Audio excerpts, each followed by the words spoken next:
İngiltərə 17-18-ci əsrlərdə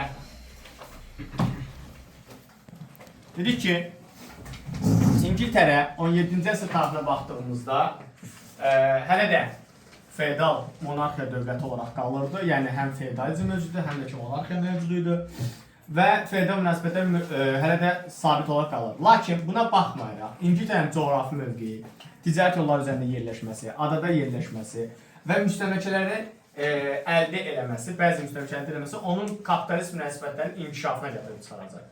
17-ci əsr İngiltərənin sosial-iqtisadi vəziyyətinə baxdığımızda burada nə deyirik? Kapital münasibətlər inkişaf edəcəkdir, kapitalist münasibətlər. Adada yerləşdiyi üçün müharibə olmadığı üçün əksinə digər Avropa dövlətlərinin müharibələrdən istifadə edib varlanacaqdır. Yeni təbəqə olan burjuaziya təbəqəsi yaranacaqdır. Bu kimlərdir? Yəni varlı nümayəndələrdir. Müəyyən müddət sonra varlanan şəxslər deyir yeni burjuaziya. Sonra həmçinin yeni zərdəcan qrupu yaradılacaqdır. Bunlar kapitalist belə deyək də istehsal üsulu olan muzlu əmək istifadə edəcəkdir. Kəndlər içərisində təbəqələşmə yaranacaqdır. Kəndlərin bəzi də varlanacaqdır, bəzi də daha da müflisləşəcəkdir və muzlu əməyə çevriləcəkdir. Bu dövrdə iqtisadi cəhətdən manat istehsalatı daha da artacaqdır. İnsanlar qoyun yunundan daha çox gəlir əldə etməyə başlayacaqdılar və iqtisadi inkişaf təmin olunacaq.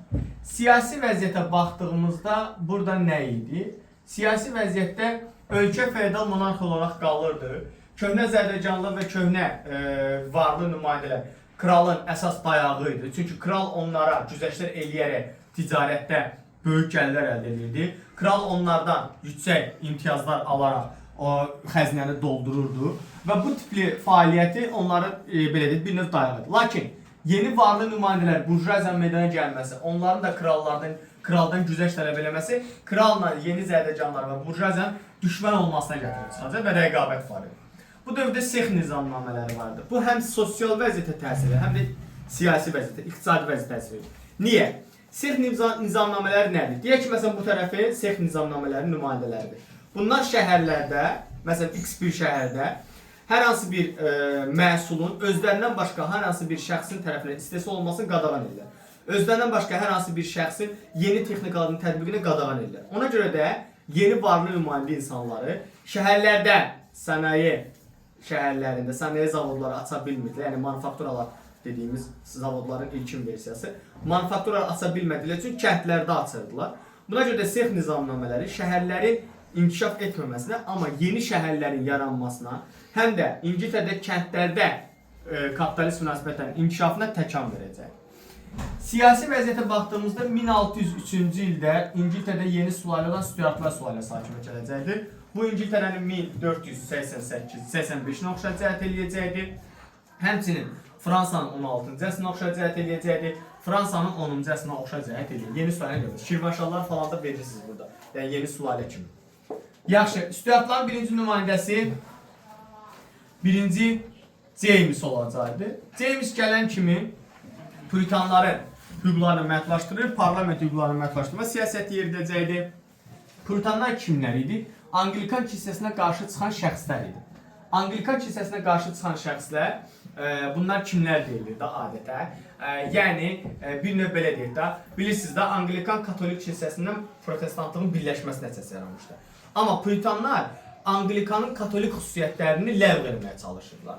Burada bahalı mərasimlərdən bezmişdilər, yeni zərdəcanlar da bezmişdi. Ona görə də Anglikanı belə deyək ləğv etməyə çalışır. Həm də Anglikan kilsəsinə ona görə nifrət yaratmışdı ki, mütləqiyyətin, yəni kralın dayağı idi və krala qarşı narazılıq elə Anglikan kilsəsinə qarşı narazılığı gətirib çıxaracaq. Pravoslav deyirlər, yəni onun bir növ başqa bir növ. Protestantlı yəni başqa bir versiyasıdır. Sonra 1-ci James bilirsiniz də 1621-ci ildə Səfəvlərlə əbədi dostluq müqaviləsi imzalayacaqdı Portuqaliya qarşı mübarizə. İspaniya ilə yaxınlaşacaqdı. Hər nə qədər İspaniya bunun dənizlərdə rəqibi olsa da İspaniya ilə yaxınlaşacaq, hətta nikah diplomatiyası bağlayacaq. 1-ci Jamesdən sonra hakimiyyətə 1-ci Charles gələcəkdi. Charles'ın dövründə ümumiyyətlə İngiltərədə fərqi yoxdur, hansı kral hakimiyyət gəlsin, vergiləri öz başına təmin edə bilməzdi. Bunun səbəbi parlament qoymurdu. Parlamentin icazəsi olmadan vergilər təmin ola bilməzdi.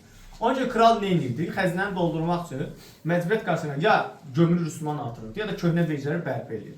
Amma Şotlandiya ilə müharibə aparılan vaxtı xəzinə çox boşalmışdı. Birinci Çarlz məcbur qalır 1640-cı ildə parlament çağıracaq. 1640-da parlamentin çağırılması ilə İngiltərədə vətəndaş müharibəsi, üzr istəyirəm, inqilab baş verəcək. İnqilab baş verir. Əslində parlament çağırılmasının səbəbi də bilirsiniz nə idi? Bilirsiniz Avropada 30 illik müharibə baş verdi. Bu 30 illik müharibə İngiltərədə İngiltərədə təsirsiz ötüşmədi. Hər nə qədər də İngiltərə bu məsələdən kənarda qalsa da İngiltərə təsirsiz ötüşməyəcəkdi və 1640-cı ildə parlament çağırılması inqilab baş verəcək. Kralın məqsədi nə idi? Kralın məqsədi bu idi ki, kilsə bir növ parlamenti nə etmək? Çağırıb vergi təyin etmək idi və yeni vergilər qəbul etmək idi. Lakin parlament nə edəcəkdir? İki qərar verəcəkdir. Bir, siyasi məhbusları azad eləmək, uzun müddətli parlament deyilir buna, indi deyəcəm niyə uzun müddət deyil. Siyasi məhbusları azad eləmək haqqında qərar verəcəkdir. İkincisi qərarı isə nə idi? Kralın iradəsi oldu-olmadı. Yəni, kral istədi-istəmədi, parlament 3 ildən bir çağırılmalı. Yəni, parlament əvvəllər kral nə vaxt istəyirdi çağırıldı. İndi artıq onu vecinə almayacaqlar və parlament çağırılacaq. Uzun müddətli parlament niyə adlandı? Çünki 1640-dan 1653-ə kimi davam edəcəkdi uzun müddətli parlament. Ona görə də yəni, bu parlament dayanmadan fəaliyyət göstərisi uzun müddət hesab olunacaqdı. Uzun müddətli parlamentin bu qərarları kralın xoşuna gəlməyəcəkdi. Deputatların bəzilərini həbs etdirmək istəyəcəkdi, elətdirə bilməyəcəkdi və 1642-1646-cı illəri əhatə eləyən birinci vətəndaş müharibəsi başlayır. Birinci vətəndaş müharibəsində bir növ parlament ordusundan kral ordusu arasında toqquşma baş verir. Bu müharibənin birinci əvvəllərində parlament ordusu məğlub olurdu. Səbəb, birinci parlament ordusu könüllülərdən ibarət idi. İkincisi isə ən böyük səbəb nə idi? Könüllülərlə bərabərində mötədillər, yəni parlamentin tərkibində olan şəxslər tam istəmirlər kralla məğlub eləsinlər. Kralla danışıqlar istəyirlər və güzəşt əldə etmək istəyirlər. Hətta kralla danışıqlara gedirlər, barışsınlar deyə. Kraldan güzəştlər tələb edirlər. Kral yenə bu güzəştlərə razılaşmır və bu dəfə artıq birbaşa parlament ordusuna dəstək verəcək. Oliver Cromwell gətiriləcəkdi parlament ordusunun başına, hərbi islah keçirəcəkdi. Hərbi islah keçirən hökmdarlar içərisinə, şəxslər içərisinə daha doğrusu verirsiniz. Cromwell hökmdar kimi deyil, amma şəxs kimi verirsiniz. Hərbi islah keçirəcəkdi və bu hərbi islah nəticəsində 1645-ci ildə Neyzbi döyüşündə qələbə qazanacaqdı. Parlament ordusu və İngiltərə kralı qaçacaqdı Şotlandiya. Şotlandiya onu böyük pul qarşılığında təzədən qaytaracaqdılar parlament. Lakin bundan sonra ikinci vətəndaş müharibəsi baş verdi 1648-ci ildə. Kral nə qədər bağışsalar da ikinci vətəndaş müharibəsində kral yenə məğlub olacaqdı. Bu dəfə artıq kralı bağışlamayacaqdılar və həbs edəcəkdilər. Bundan sonra parlament bir əsas məsələni həll etmək istəyir. Aqrar məsələni həll etmək, torpaqları kəndlərə paylamaq. Zaten kəndlərin bu müharibəyə qoşulma səbəbi də torpaq məsələsi. Amma parlament nə edəcəkdir? Zədəganlardan və kralın əldə etdiyi torpaqları əllərindən alır, kral tərəfdarlarının torpaqlarını və kralın tərəfdarlarının torpaqlarını və başlayır satışa qoymalı. Satılığa qoyulan torpaqlar ancaq iki təbəqənin əlində cəmləşəcək. Bir, yeni burjuaziyanın əlində cəmləşəcək. İki, zabitlərin əlində cəmləşəcək. Və kəndlər yenə də nə olacaqdı? Torpaqsız qalacaqdı. Bir də çəpərləmələr burada rəsmi şəkildə olacaqdı. İndi çəpərləmələr məsələsini sizə izah edəcək dərsin axırında. 1649-cu ildə parlamentin qərarı ilə kral edam olunur. İngiltərə Respublika elan olunacaq. Respublika elan olunması sini 1911-13 Romanın Erdəmət 509-una oxşayacaq kimi götürəcəksiniz. 1649-da Respublika elan olunan İngiltərədə qanunverici orqan dediğimiz parlament idi. Bir palatadan ibarətdir.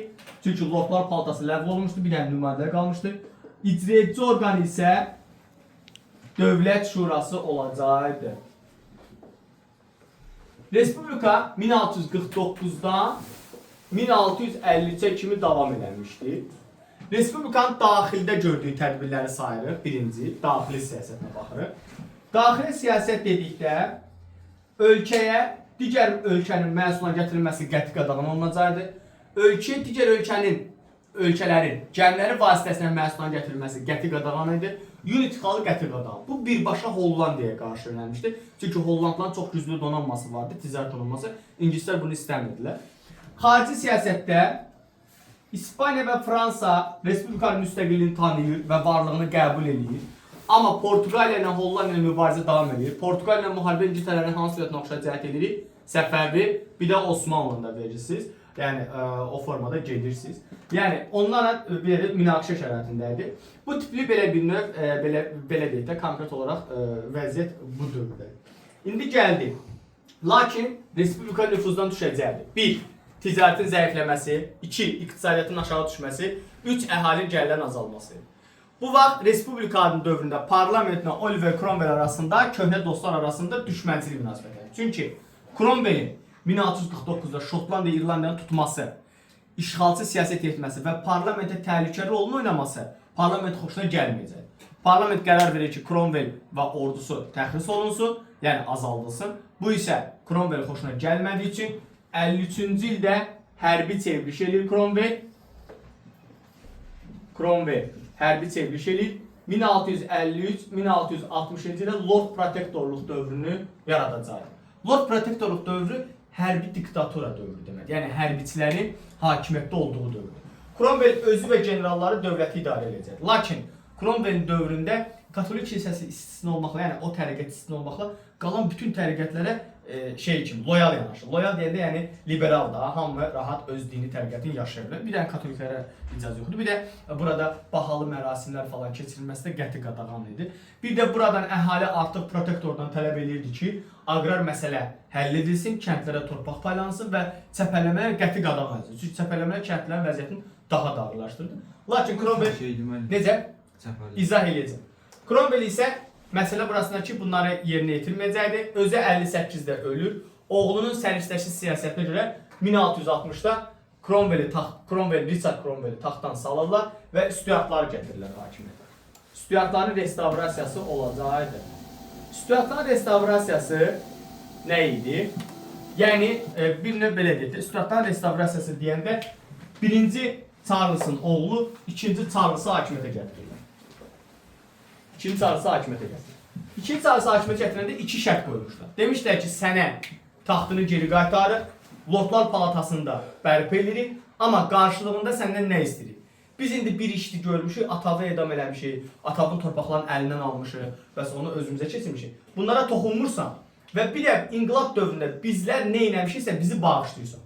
Sonrasında deyir ki, problem yoxdur, bağışlayıram. Amma hakimiyyətə gələn kimi bir-bir atasının intiqamını almağa başlayır və onu tez taxtdan salırlar. 2-ci James'i gətirilər hakim.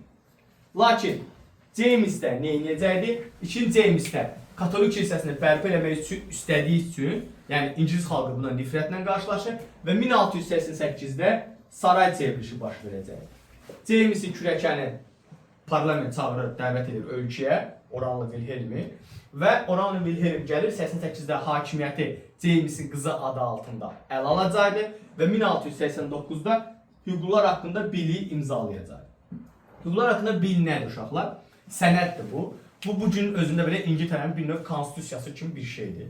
Burada monarxın, yəni kralın hüquqları məhdudlaşdırılır. Kral istədiyi kimi qərar verə bilməz. Kral istədiyi kimi davrana bilməz. Kral ordudan yalnız parlamentin icazəsi ilə istifadə edə bilər. Vergi qoya bilməz. Qanunlara veto qoya bilməz. Sadəcə rəmzi xarakter kimi hörmət əlaməti olan kral qalacaq. Hökumət yaradılacaqdır. Parlament qanunverici orqan olacaqdır. İcraedici orqan isə hökumət olacaqdır.